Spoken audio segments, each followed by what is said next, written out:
À chaque année, chez Médici, on a beaucoup de clients qui arrivent à 71 ans et qui doivent convertir leur REER en fer. Donc, lorsqu'on les contacte ou lorsqu'ils nous contactent, ils nous posent la question comment ça va se passer, qu'est-ce qui se passe ensuite, comment ça fonctionne. Donc, aujourd'hui, on a décidé de répondre à la question que se passe-t-il avec mon REER à 71 ans. Donc, avant de commencer, peut-être juste revenir rapidement sur comment ça marche lorsque votre argent est investi dans un REER. Donc, dans le REER, vous pouvez retirer le montant que vous désirez quand vous le désirez. Par contre, lorsque vous faites un retrait, le montant retiré est assujetti à un impôt à la source. Donc, dépendamment du montant que vous retirez, vous devrez payer un montant en impôt qu'on envoie directement au gouvernement. Et le montant brut de votre retrait va être ajouté à votre déclaration de revenus. Et c'est à ce moment-là que vous allez, soit rembourser ce que vous n'avez pas encore payé, si votre taux d'imposition est plus élevé que ce qui a été prélevé ici, ou vous allez vous faire rembourser par le gouvernement le montant qui a été payé en trop.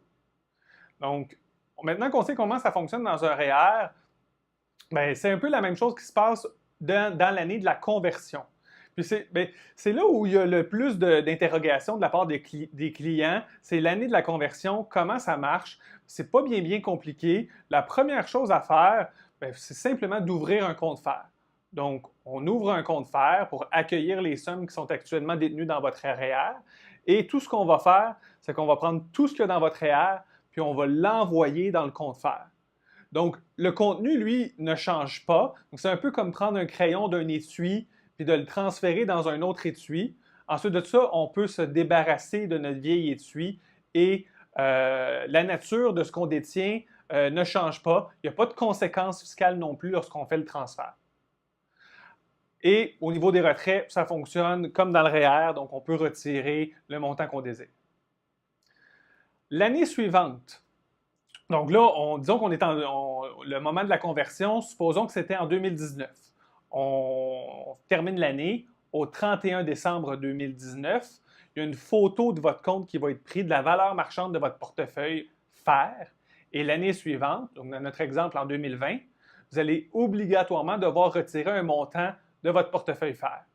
Donc, le montant dépend de l'âge que vous aviez au 31 décembre de l'année précédente. Donc, dans notre exemple, supposons que vous aviez 71 ans au 31 décembre 2019. Vous devrez retirer 5,28 de la valeur marchande de votre portefeuille au 31 décembre. Donc, en 2020, vous pouvez retirer ça quand vous voulez, à la fréquence que vous voulez, mais vous devrez obligatoirement retirer ce pourcentage-là de vos actifs. Et notez que, par contre, le retrait minimum, lui, n'est pas assujetti à l'impôt à la source, comme on a vu tout à l'heure avec le REER. Par contre, si vous faites des retraits additionnels, vous allez devoir payer l'impôt selon la table qu'on a vue un peu plus tôt. Donc, les retraits additionnels sont assujettis à l'impôt à la source. Donc, il y a peut-être quelques petits trucs, quelques petits conseils à savoir. Mais premièrement, si vous faites des retraits fer à partir de 65 ans, ces retraits-là peuvent vous donner droit à un crédit d'impôt. Donc, ça se qualifie comme un revenu de pension. Les 2000 premiers dollars de revenu de pension donnent droit à un crédit d'impôt qui peut atteindre jusqu'à 300 dollars. Ensuite de ça, même chose à partir de 65 ans, les revenus sont de fer seulement, sont fractionnables avec votre conjointe. Donc, il peut y avoir des stratégies fiscales intéressantes de ce côté-là. Et au niveau de la conjointe aussi, c'est important de noter que c'est possible de baser vos retraits sur son âge. Donc, comme on a vu un petit peu plus tôt, si vous avez 71 ans au 31 décembre, vous devez retirer 5,28 %. Si votre conjoint ou votre conjointe est plus jeune, vous pouvez avoir à retirer un montant plus faible. Donc, ça peut être, là encore, une stratégie fiscale intéressante. Puis, pour terminer, dernier petit truc, s'il vous reste des droits de cotisation et que vous n'avez plus le droit d'avoir de REER parce que vous avez atteint l'âge de 71 ans, vous pouvez quand même contribuer au REER de votre conjointe et d'utiliser vos droits si celle-ci, elle, a encore droit d'avoir un REER.